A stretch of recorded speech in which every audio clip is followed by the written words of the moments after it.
இந்தியாவின் number 1 dealer Vasanth and CoWIN ஆடி சிறப்பு தள்ளுபடி விற்பனை.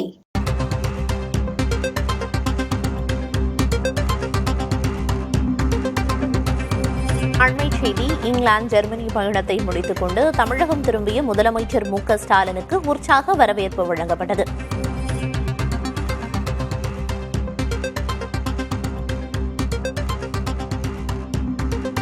இங்கிலாந்து ஜெர்மனி பயணம் மூலம் 33 புரிந்துணர்வு ஒப்பந்தங்கள் கையெழுத்தாகியுள்ளன. தொழில் முதலீடுகளை ஈர்க்கும் விதமாக வெளிநாட்டு பயணம் மேற்கொண்ட தமிழக முதலமைச்சர் மு.க. ஸ்டாலின் தமிழகம் திரும்பியிருக்கிறார். தமிழகம் திரும்பிய முதல்வருக்கு உற்சாக வரவேற்பு வழங்கப்பட்டது. 15,516 கோடி ரூபாய்க்கான ஒப்பந்தங்களோடு முதல்வர் தமிழகம் திரும்பியிருக்கிறார். இங்கிலாந்து ஜெர்மனி பயணத்தை முடித்துக் கொண்டு தமிழகம் திரும்பிய முதலமைச்சர் மு.க. ஸ்டாலினுக்கு உற்சாக வரவேற்பு அளிக்கப்பட்டது. விவரங்களை வழங்குவதற்காக செய்தியாளர் ரமேஷ் இணைப்பில் இருக்கிறார். ரமேஷ், வெளிநாட்டு பயணத்தை முடித்துக் கொண்டு முதல்வர் தமிழகம் திரும்பியிருக்காரு, என்ன விவரம்?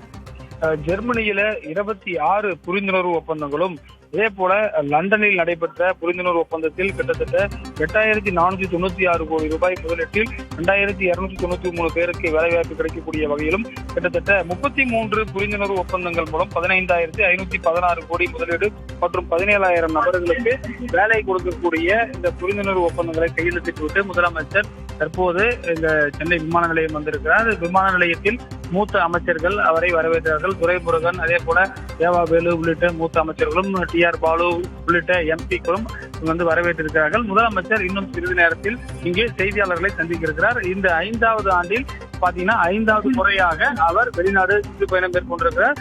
இதுவரை கடந்த 4 முறை மேற்கொண்ட பயணங்கள் மூலமாக கிடைக்கப்பட்டது மொத்தமாக 18,000 கோடி. ஆனால் இந்த ஒரே ஒரு பயணத்தின் போது மட்டும் 15,000 கோடிக்கு முதலீடுகள் கிடைத்திருப்பதாக தமிழக அரசின் தொழில்துறை சார்பில் சொல்லப்பட்டிருக்கிறது. ஆனால் இதுல ஒப்பந்தம் எவ்வளவு கையெழுத்தாகுதுன்றது முக்கியம் இல்லாம அது உண்மையிலேயே அவன் பயன்பாட்டுக்கு வந்திருக்கிறதா என்றையும் நம்ம பார்க்க வேண்டியதா இருக்கிறது. சில நேரங்களில் வெறும் காகிதம் அடிப்படையிலேயே இந்த ஒப்பந்தங்கள் இருந்து விடுகிறது. எனவே இது எந்த அளவுக்கு செயல்பாட்டுக்கு வருகிறது என்பதையும் எதிர்க்கட்சிகள் தொடர்ச்சியாக கேள்வி எழுப்பிக் கொண்டே இருக்கிறார்கள். குறிப்பாக முதலமைச்சர் நேற்றைக்கு கூட லண்டனில் பென்னி குயிக், முல்லை பெரியாறு அணையை கட்டிய பென்னி குயிக் குடும்பத்தாரை சந்தித்து பேசினார். அங்க பாத்தீங்கன்னா வெளிநாட்டில் இருக்கக்கூடிய தமிழகத்துடைய மாபெரும் தமிழ் கனவு என்ற பெயரில் நடைபெற்ற அந்த அயலக தமிழர்கள் நிகழ்ச்சியிலும் முதலமைச்சர் பங்கேற்றார். தற்போது மூத்த அமைச்சர்கள் அனைவருமே வரவேற்றிருக்கிறார்கள். எம்பிக்கள், தமிழக எம்பிக்களும் திமுகவை சேர்ந்த எம்பிக்களும் வரவேற்றிருக்கிறார்கள். இன்னும் சிறிது நேரத்தில் அவர் செய்தியாளர்களை சந்திக்க இருக்கிறார். அதே போல மூத்த தமிழகத்துடைய IAS அதிகாரிகளுடைய தலைமைச் செயலாளர் முருகானந்தம், அதே போல பொறுப்பு டிஜிபியாக இருக்கக்கூடிய வெங்கட்ராமன் உள்ளிட்ட IPS அதிகாரிகளும் IAS அதிகாரிகளும் முதலமைச்சரை வரவேற்றார்கள். குறிப்பாக முதலமைச்சருடைய பயணத்தில் குறிப்பாக அவருடைய மனைவி துர்கா ஸ்டாலினும் உடன் சென்றிருந்தார். அவரும் தற்போது வந்திறங்கியிருக்கிறார். தொழில்துறை அமைச்சர் TRB ராஜா, முதலமைச்சருடைய செயலாளர்கள் சண்முகம் IAS, அதே போல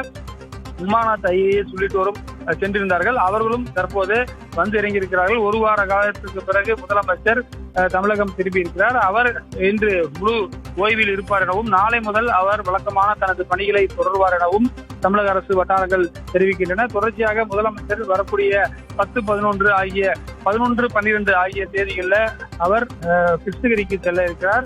இது போன்ற வழக்கமான நிகழ்ச்சிகளுக்கு வரக்கூடிய நாட்களில் ஏற்பாடு செய்யப்பட்டிருக்கிறது. பல்வேறு மாவட்ட செயலாளர்கள் பல்வேறு ஊர்களில் இருந்தும் வந்தவர்களும் தற்போது முதலமைச்சரை பூங்கொத்து கொடுத்து வரவேற்றிருக்கிறார்கள். தொழில் முதலீடுகளை ஈர்ப்பதற்காக வெளிநாடு சென்ற முதலமைச்சர் மு.க. ஸ்டாலின் தமிழகம் திரும்பியிருக்கிறார். அவருக்கு உற்சாக வரவேற்பு கொடுக்கப்பட்டிருக்கிறது. 5வது முறையாக தொழில் முதலீடுகளை ஈர்ப்பதற்காக வெளிநாடு சென்று திரும்பியிருக்கிறார் அப்படின்னு குறிப்பிட்டீங்க. இந்த முறை ஈர்க்கப்பட்ட தொழில் முதலீடுகளின் வாயிலாக எவ்வளவு வேலை வாய்ப்புகள் உருவாக வாய்ப்பு இருக்கு ரமேஷ்? அது பத்தின விவரம் இருக்கா? நிச்சயமாக 17,000 பேருக்கு வேலை வாய்ப்புகள் கிடைக்கும் என்று தமிழக அரசு சார்பில் சொல்லப்பட்டிருக்கிறது. இதுல முக்கியமான ஒப்பந்தம் எதுன்னு பாத்தீங்கன்னா இந்துஜா குரூப்போடைய ஒரு மிகப்பெரிய ஒப்பந்தம் முதலமைச்சர் முன்னிலையில் கையெழுத்தாகிருக்கிறது. அது அசோக் லைலாண்ட் என்று சொல்லக்கூடிய அந்த இந்துஜா குழுமத்தையுடைய முதலீடு என்பது கிட்டத்தட்ட முதலமைச்சர் முன்னிலையில் இந்த புரிந்துணர்வு ஒப்பந்தம் என்பது நடைபெற்றது. அவர்கள் மூலமாக ஏற்கனவே அசோக் லைலாண்ட் நிறுவனம் மூலமாக ஏற்கனவே வட சென்னை உள்ளிட்ட பல்வேறு இடங்களில் தொழில் முதலீடுகள் மற்றும் பலருக்கு வேலைவாய்ப்பு கிடைத்து வரக்கூடிய சூழலில் தற்போது முதலமைச்சர் இந்த வெளிநாட்டு பயணங்களை முடித்துவிட்டு தற்போது தமிழகம் வந்திருக்கிறார். கிட்டத்தட்ட 17,000 பேருக்கு இதன் மூலமாக வேலை வாய்ப்பு கிடைக்கும் என தமிழக அரசு சார்பில் சொல்லப்பட்டிருக்கிறது. கடந்த காலங்களைப் போலவே இந்த முறையும் அதிக அளவில் தொழில் முதலீடுகளை முதலமைச்சர் ஸ்டாலின் வெளிநாட்டு பயணம் வாயிலாக ஈர்த்து கொண்டு வந்திருக்கிறார். ஆனால் காகித அளவில் மட்டுமில்லாம அடுத்தடுத்த கட்ட நடவடிக்கைகளையும் மேற்கொள்ளணும் அப்படிங்கிற வலியுறுத்தல்கள் தொடர்ந்து இருக்கு. அதுக்கு அரசு என்ன செய்ய வேண்டும் அப்படிங்கிற எதிர்பார்ப்பு இருக்கு ரமேஷ். நிச்சயமாக அவர்கள் ஒரு நிறுவனம் இங்கே வந்தால் அவர்களுக்கு தேவையான பல்வேறு விதமான வசதிகள், குறிப்பாக அவர்களுக்கு தேவையான நிலம், அதே போல மின்சார வசதி உள்ளிட்ட தண்ணீர் வசதி போன்ற வசதிகளை எல்லாம் அவர்கள் செய்து கொடுக்க வேண்டும். சில இடங்களில் அவர்களுக்கு தேவையான நிலம் கிடைக்காதனால அவர்கள் சென்று விடுகிறார்கள். குறிப்பாக உதாரணத்திற்கு செமிகண்டக்டர், அதாவது உலக முதலீட்டாளர் மாநாட்டில் போடப்பட்ட செமிகண்டக்டர் ஒப்பந்தங்கள் பல வட மாநிலங்களுக்கு சென்று விட்டன.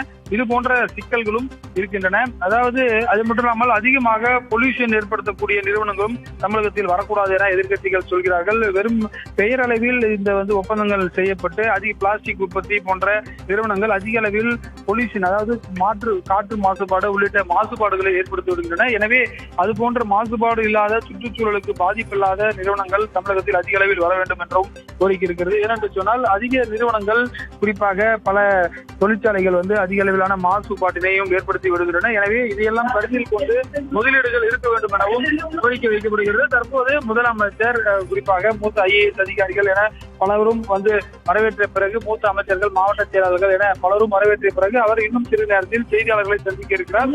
முதலமைச்சர் பாத்தீங்கன்னா குறிப்பாக பல்வேறு விதமான நிகழ்ச்சிகளாக பங்கேற்ற தமிழ் டிசபோரா என்று சொல்லக்கூடிய தமிழர்கள் அங்க பங்கேற்கக்கூடிய ஜெர்மனியில் தமிழர்கள் பங்கேற்ற அந்த TN ரைசிங் என்ற ஒரு நிகழ்ச்சியிலும் முதலமைச்சர் பங்கேற்றார். குறிப்பாக பல்வேறு விதமான அயலக தமிழர்கள் சார்பாக ஏற்பாடு செய்யப்பட்ட நிகழ்ச்சியிலும் முதலமைச்சர் பங்கேற்றார்.